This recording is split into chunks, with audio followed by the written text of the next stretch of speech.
Here's Heck and Jackie as we head down the Colson track. This would have been one of our options to pull out of the trip, but the problem is it's probably easier for us to keep going than it is to go and do the French line with all the scallops in the dunes and so on.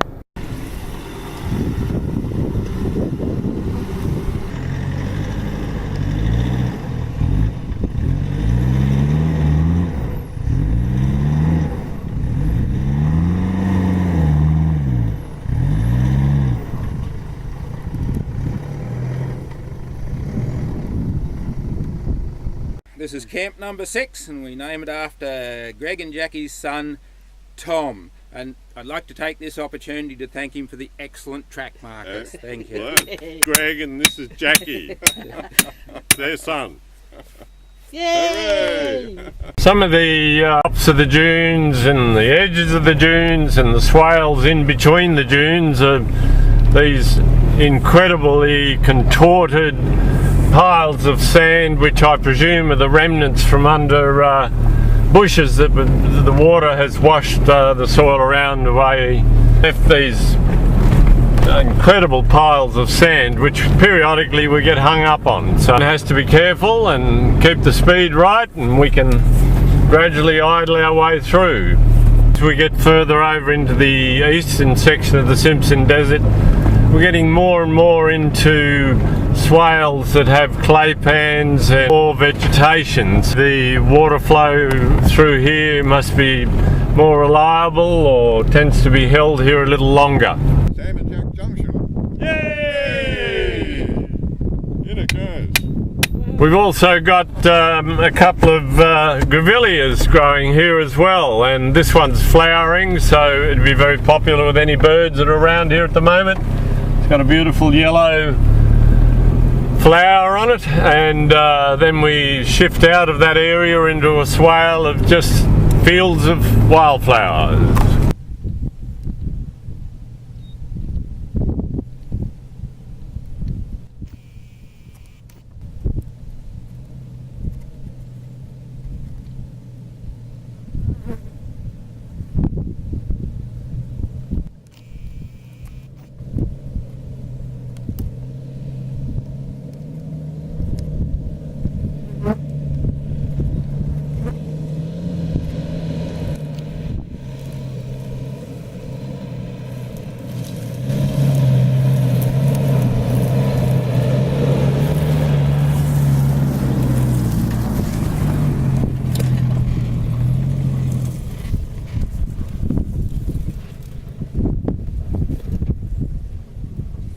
Into series of lower dunes further apart, and some steep ones together and quite complex tops on them, where we've got the sandy moguls, as I call them, and we crawl over this sort of country at about 4 kilometres an hour, so walking pace and less, and the continuation of that magnificent red Simpson Desert sand and the flowers of different colours, different in each swale, and it changes every day that we've been going, and we've been going for about 190 kilometres, so all good so far. Keep on rolling, and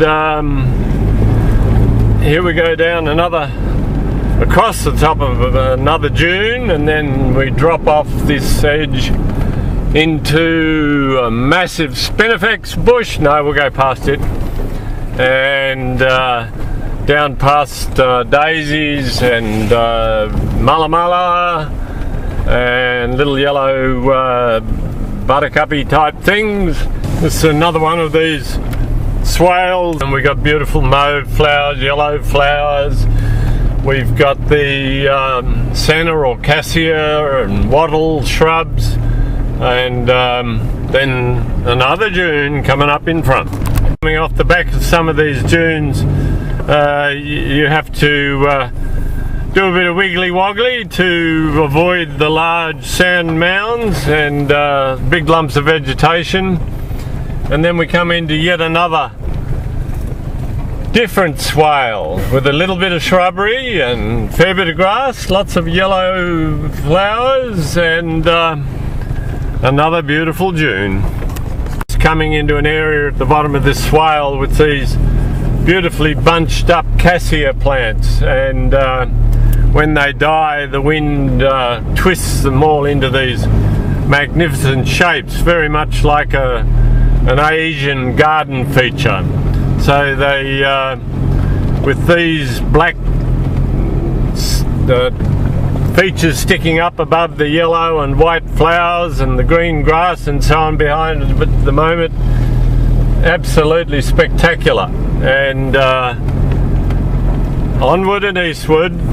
On some of the dunes down slopes we get these beautiful dune wattles, sometimes even senna or cassia, which will look much the same as we've got right in front of us over there in the distance, and then you get all these magnificent little yellow flowers on the sand, interspersed with the purple parakeilias, bacon and egg daisies and blue bush. Just climbing up this slope on the dune, you can see the beautiful purple, mauve and yellow, white flowers in amongst the cassia bushes. Wattle. Interesting how each dune is so different in the appearance on its approach slope, and then of course the descent slope. It's always a bit of a lucky dip as to what you're going to get when you go over the edge of the dune, but here this year we've got this spectacular continuing display of wildflowers. Just come into a swale that's got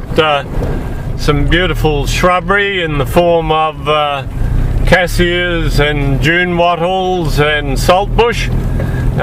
Quite different to virtually any of the swales that we've seen over the rest of the day. We've had the same species of plants in different densities and sizes. Landscape that defies quick description. You can see that stand of higher vegetation there. I'd say some of it's reaching 6 or 7 metres, but what's also spectacular is these wildflowers that are right in front of us and on the dune swales. And this is camp number 7, and it's named after my daughter Sarah, who had her birthday the other day, so happy birthday Sarah! Just leaving Camp Sarah, the eastern sun on this magnificent dune, and then out onto quite a wide and flat looking swale, but the way our mate is bouncing around in front, it looks like it's going to be another day of moguls of sand. Oh, we got Bob coming down the dune. Now that's always a bad sign if you put the diff lockers in.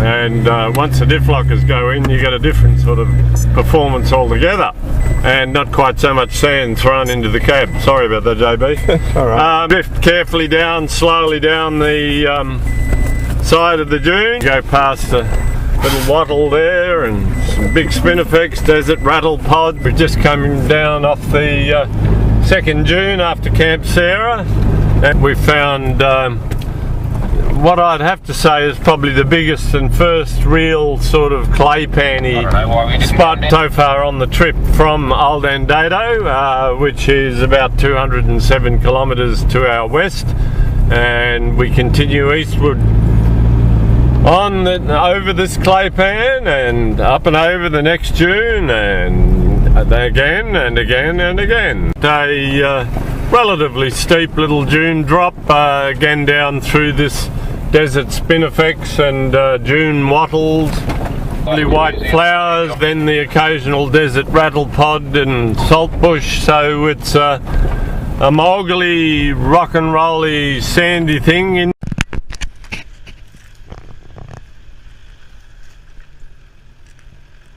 Coming down off the back of this dune, deceptive. Those dunes out in front of us look like they're small and a gentle slope on the western side, and then the eastern side you get this quite severe drop off. In case of being very careful, take it easy.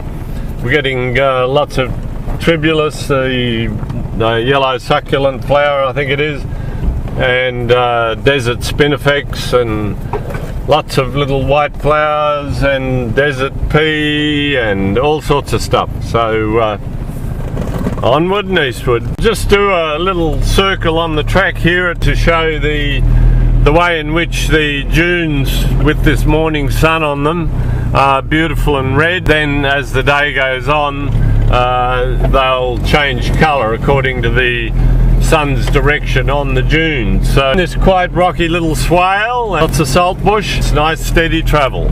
We're into swale, which quite large moguls, humpy bits, quite a lot of lizard holes into the mounds. Haven't seen any, as far as I'm aware, bush rat colonies up in this area, as you see in the southern Simpson, and we're getting dune wattles and spinifex and a couple of species of spinifex. You can see beautiful male plants there flowering right in front of us now. It's not an area that you could rush through, shall we say. We've just come to one of the about 3 crests of this dune. Got fantastic sand moguls. The vehicles run the risk of being hung up on these. Lucky and getting through okay. And I've had to pull one another off at this stage today.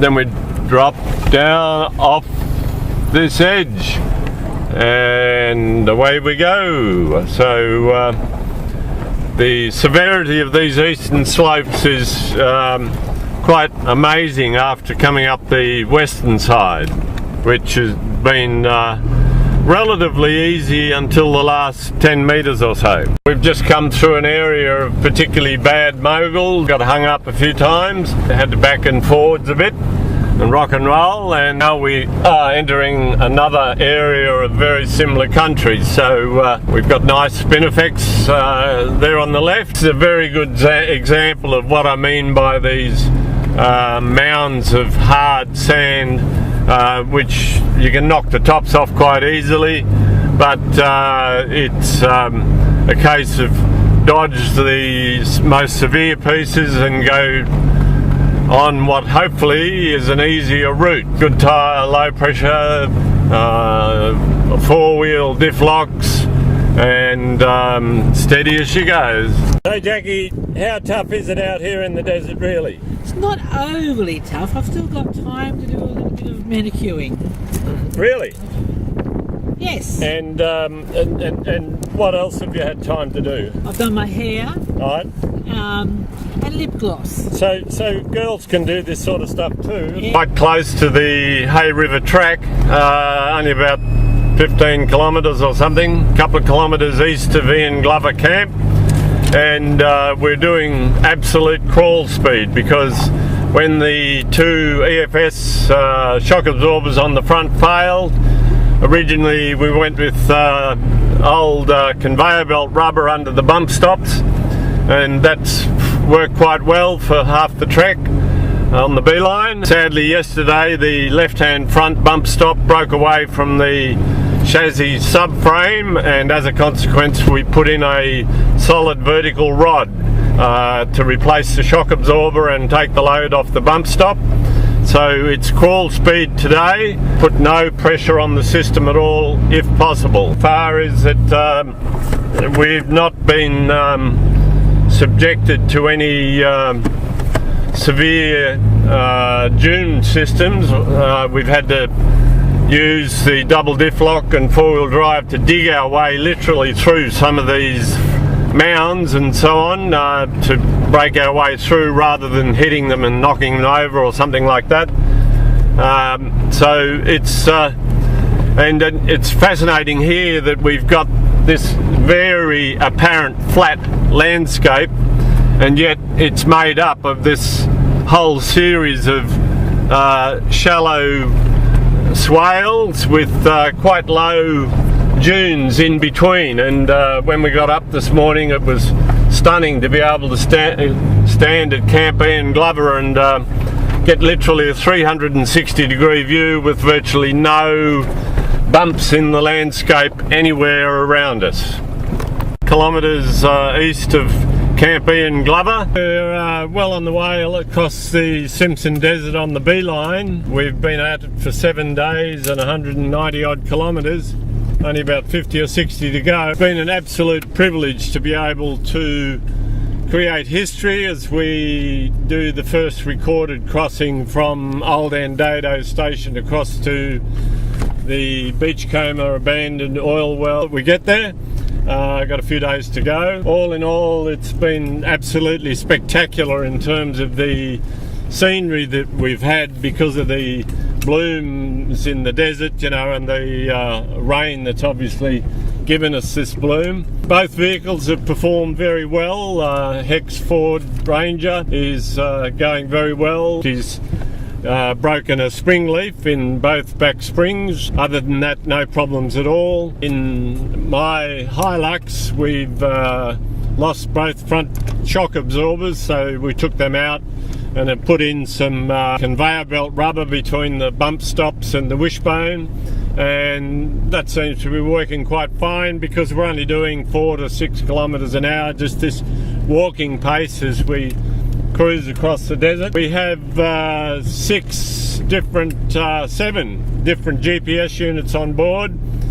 One is a thing called a spot tracker that reports back to base constantly so that family and friends are able to track where we are, and it's got an SOS button as well, so if we push that, everyone will know where we die, because I don't know that anyone will come out here to rescue us.